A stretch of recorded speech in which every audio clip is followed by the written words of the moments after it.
J'avais un objectif prioritaire pour la venue de ce stage qui était en fait travailler sur le lâcher-prise.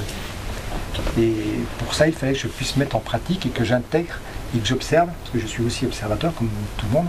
J'ai besoin d'intégrer à titre perso et de visualiser un petit peu comment ça se passait chez chacun d'entre nous.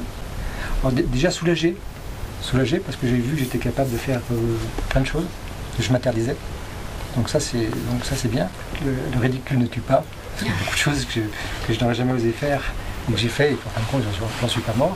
Donc, bien au contraire, ça me porte aussi un petit peu d'autodérision sur moi-même. Et puis donc je me sens très bien. Enfin, je ne l'ai pas dit, mais en temps normal, si tu m'avais posé la question, j'aurais dit non, je ne veux pas faire ça, je ne veux pas faire la danse, machin, c'est pas possible, c'est des années-lumière de moi. Et en fin de compte, je me suis laissé faire en fait. Donc je suis très heureux de l'avoir fait. Donc ça c'est très bien. Et puis le mot pour moi c'est l'acceptation. Parce que pour le lâcher prise, il faut que je puisse accepter un grand nombre de choses.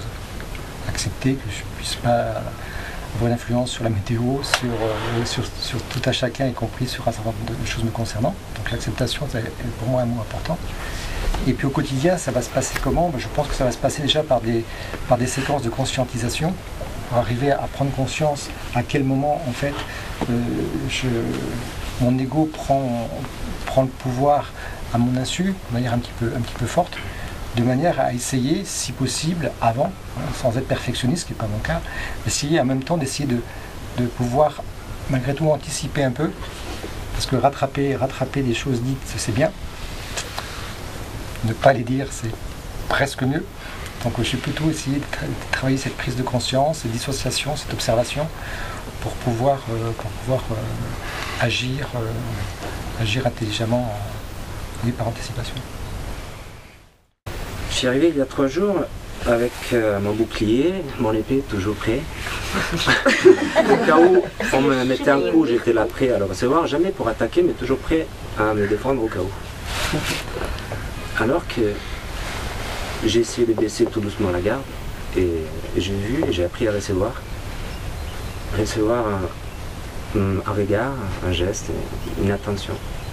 Malgré toujours chercher une attention chez les autres, mais là je la recevais sans forcément l'attendre.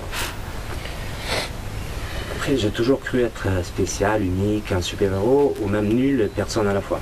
J'étais balancé entre deux êtres. Je ne suis pas un super-héros, je ne suis pas nul, mais je m'en fous. Je le suis.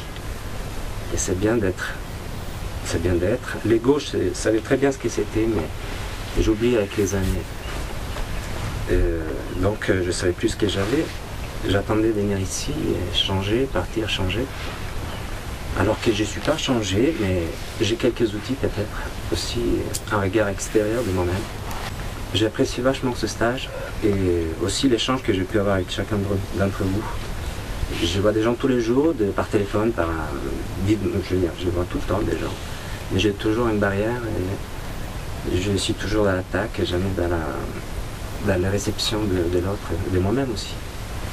Voilà. Je suis ce que je suis, il faut que j'accepte ça pleinement. Terrorisée à l'idée de venir, bien sûr, normal, parce que c'était une prise en charge. Je me suis dit, ça y est Cathy, tu vas t'occuper de toi, tu vas accepter tes faiblesses, tu vas parler de tout ça. Si tu es là-bas, c'est parce que tu as besoin d'aide. Ça a été horrible, horrible. Sincèrement, très difficile. Avant que je vienne, une personne que j'apprécie beaucoup m'a dit, pour d'autres raisons, ton passé, tu ne peux pas le changer, mais ton avenir, tu peux le construire. Quand on est arrivé, Anne nous a fait une définition du passé que j'ai beaucoup aimé. C'est vrai que le passé, c'est le passé. Pour accepter, je vais prendre le temps et je vais vivre l'instant T. Voilà, ça aussi, c'est énorme. J'ai beaucoup appris par rapport à ça. Et mon objectif personnel, ça va être de profiter de l'instant T et de le vivre à fond pour moi. Et de ce fait, pour le partager avec ma famille.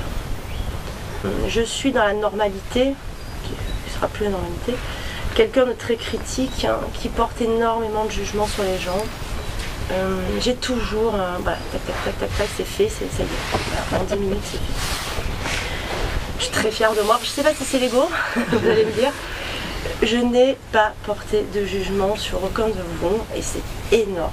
Ça c'est du chétochine. C'est de la vente. C'est quelque chose, pour moi c'est énorme. Voilà. De ne pas avoir eu de jugement sur aucun de vous. Je n'ai su que vous apprécier. Toi pour ça, toi pour ça, toi pour ça. Voilà. Et ça, merci Anne. Merci le groupe, bien sûr. Mais voilà, c'est énorme, je crois que je le redirai, énorme. Jusqu'alors, le maître mot c'était la lutte contre les autres, lutte contre moi-même.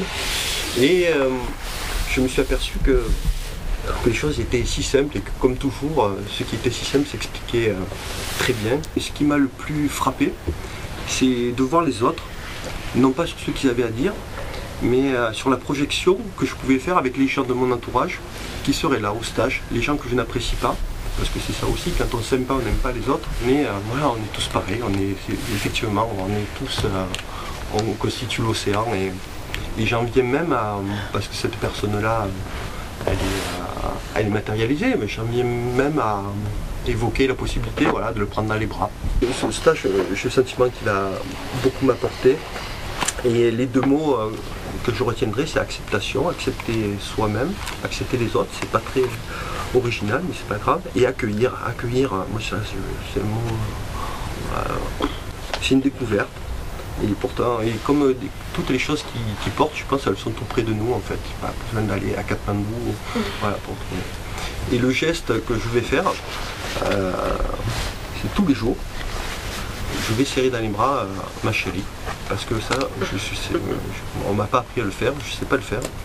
Et du coup, ça sera le truc, et quand je le ferai, d'une part ça me fera du bien, ça lui fera du bien, et ça sera un moyen de penser à vous, et puis voilà, de rester sur des bases concrètes. Merveilleux, merveilleux. Merveilleux. Grâce à vous, j'ai pu constater que je suis toujours en vie. Merveilleux. Donc voilà, c'est tout simple. Voilà, ce sont ces quelques mots, c'est-à-dire que je suis toujours en vie. Et c'est merveilleux. Voilà. Merci à tous.